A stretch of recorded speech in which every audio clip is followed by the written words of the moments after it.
สองมองเห็นหัวใจเขานึกขึ้นได้ได้กินเจ้าหอมเห็นสวนดอกไม้บิดาปลูกไว้ตั้งแต่นานมาเวลาง่วงเหงาเจ้าช่วยบรรเทาเฮาหายโศกาเจ้าดวงจำปาผู้เคียงเฮามาแต่ยามน้อยเอ้ยกินเจ้าสำคัญติดพันหัวใจเป็นหน้าหักใคร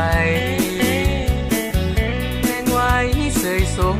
ยำเงาเฮาดมโอ้จำป่าหอมเมื่อดมกินเจ้าปั่นพบสู่เก่าที่พากจากไปเจ้าเป็นดอกไม้ที่งามวิไลตั้งแต่ใดมาเจ้าดวงจำปามาลาก่อนหักของยังมี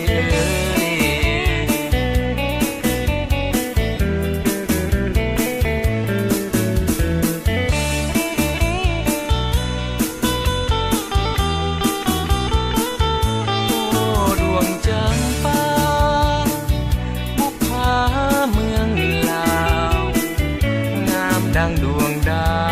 วสาวลาวเพิ่งใจเกิดอยู่ภายในแดนดินลานสางหาใดพัดพา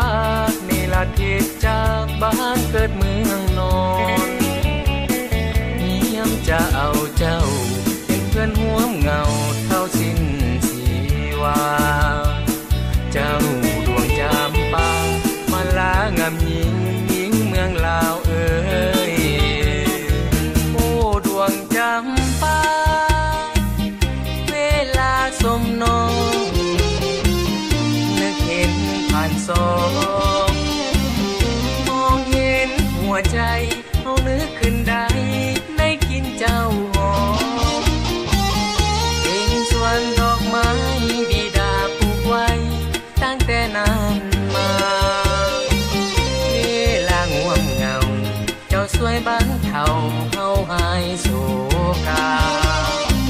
เจ้าดวงจำปาผู้เคียงเฮามาแต่ยามน้อยเอ้ยกินเจ้าสำคัญติดพันหัวใจเป็นหน้าหักใครแรงไว้เสยสมยำเงาเฮาดมโอ้จำปาหอมปั่นพบสู่เก่าที่พากจากไปเจ้าเป็นดอกไม้ที่งามวิไลตั้งแต่ใดมาเจ้าดวงจำปามาลาก่อนหักของยังมีเอ่ยโอ้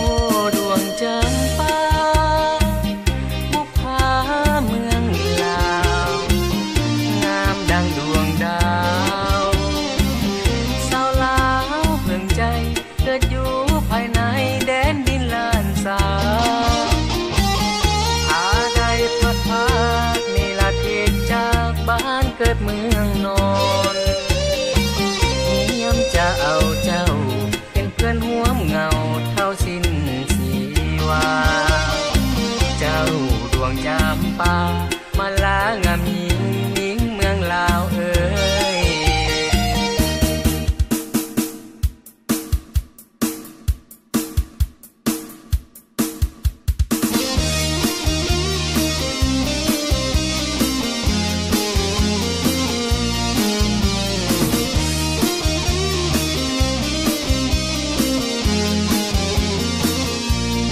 ดวงจำปาเวลาสมน้อง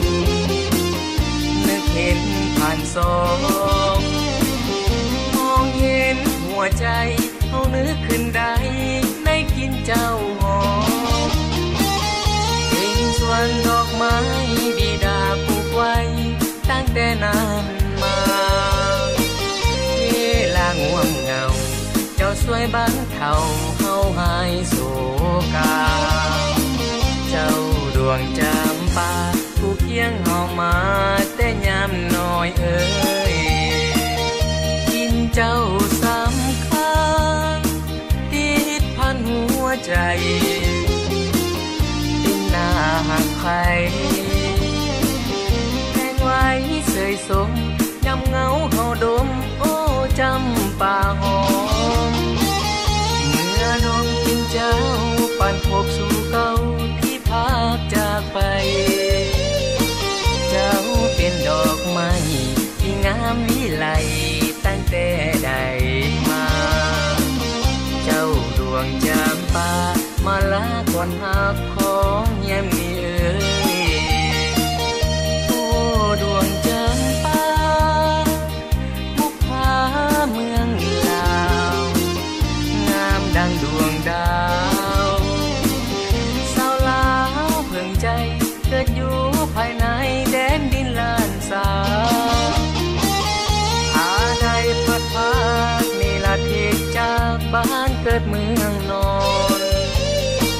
เงียมจะเอาเจ้าเป็นเพื่อนห่วมเงาเท่าสิ้นชีวาเจ้าดวงจำปามาลางามหญิงเมืองลาวเอ๋ย